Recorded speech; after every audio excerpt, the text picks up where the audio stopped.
Cukup efektif sih, efektif, efisien, fleksibel. Jadi di masa pandemi ini kita juga tidak hambatan-hambatan yang tempat waktu itu sudah tidak ada. Dengan blended learning ini, lebih fleksibel dan lebih efektif menurut saya sih.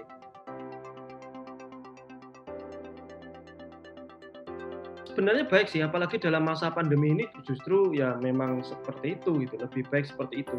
Dan saya yakin karyawan juga akan mendapatkan manfaatnya sih.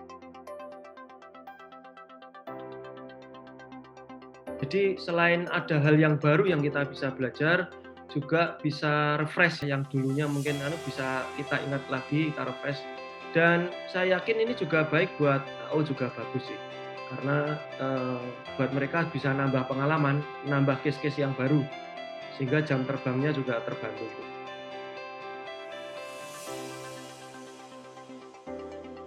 Semua AO bagus Pak, semua AO. Saya kira bagus ya. Apalagi ada sedikit kayak kuis dan sebagainya, mereka bisa refresh lagi. Artinya memacu memacu mereka untuk berpikir kembali gitu.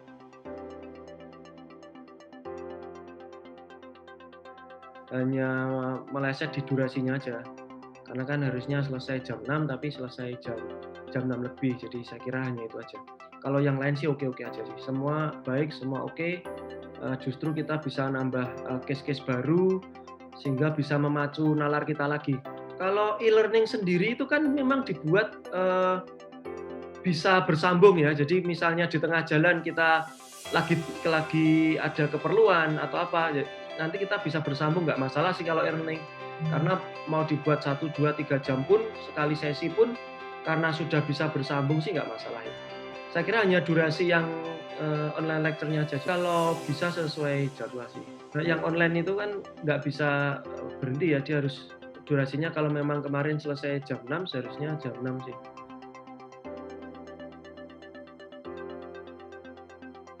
Cukup jelas, dapat dimengerti, dan case-case-nya juga real, sehingga nggak sekedar teori textbooks, tapi betul-betul menghadapi case real yang memang kita bisa pecahkan bersama.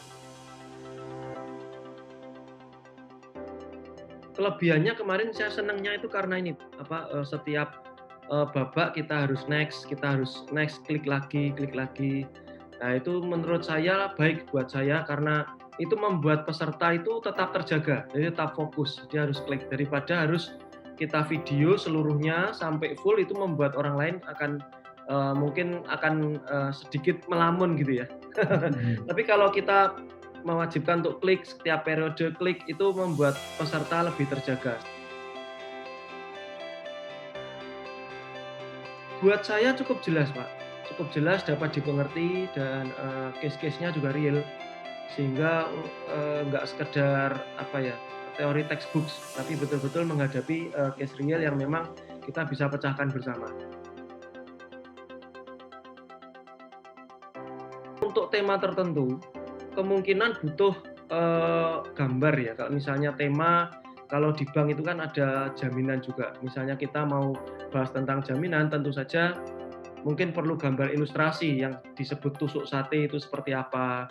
Kemudian jaminan yang di atas jalan raya seperti apa, yang di bawah jalan raya seperti apa. Saya kira butuh gambar ilustrasi kalau memang itu bertema seperti jaminan atau semacamnya. Tapi kalau kemarin kan memang tidak membutuhkan itu.